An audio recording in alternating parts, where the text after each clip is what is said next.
Now, real quick, I need to go over something with you that's very important. Please do not skip this video. I'm also going to tell you that this video is going to be in almost all of my courses, especially any course that mentions Azure AD, which is most of them.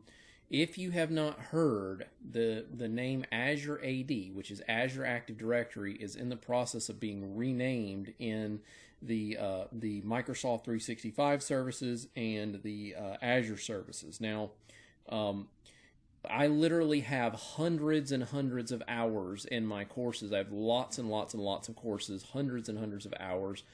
It is impossible for me to re-record every video that mentions Azure AD immediately.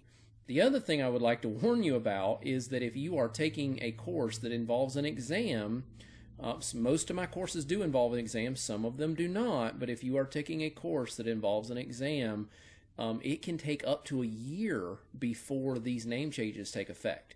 So please don't message me and say, you need to change the course, you need to change the name in your course, and because you got to understand that, number one, there's hundreds of hours of material that will eventually get updated as time goes on, but also, number two, the exams are sometimes a year behind.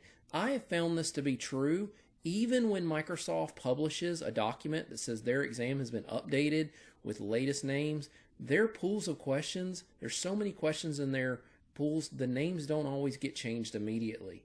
You would think they could just do a replace option or something on all their questions and their question banks, but that doesn't seem to be the case. I'm sharing my experience. I have taken, I don't know, something like 60 exams over the course of the last 25 years, and I can tell you from experience that name changes don't always take effect immediately. Anyway, let's get to the point real quick. Microsoft Azure AD's name is now going to be changed to Entra ID. So if you hear me in a course refer to Entra ID, you know that was formerly Azure AD. But if you hear me refer to something as Azure AD, the new name, which is going to be changing to, is Entra ID. You may not see the name change immediately. Supposedly the name changes are going to start taking effect October 1st, 2023.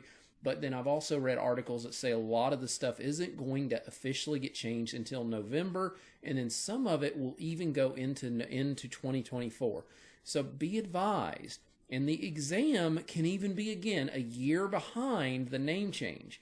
So what about the licensing in Azure AD? The names are going to change. Azure AD free licensing is now Entra ID free. Azure AD Premium 1 is Microsoft Entra ID Premium 1. Premium 2, Entra ID Premium 2. Azure AD External Identities is now Entra. It's really pretty straightforward. It's just a name change. So don't let that stress you out a whole lot, all right? But just be advised that you may hear me refer to Azure AD, even though the name is changed to Entra ID. Be advised for the exam, an exam question could refer to it as Azure AD or Entra ID. You just kind of need to convert those terms in your head. If we know that Entra ID is formerly Azure AD, we know that Azure AD is now becoming Entra ID. All right, I hope all that makes sense and you're now ready to move on.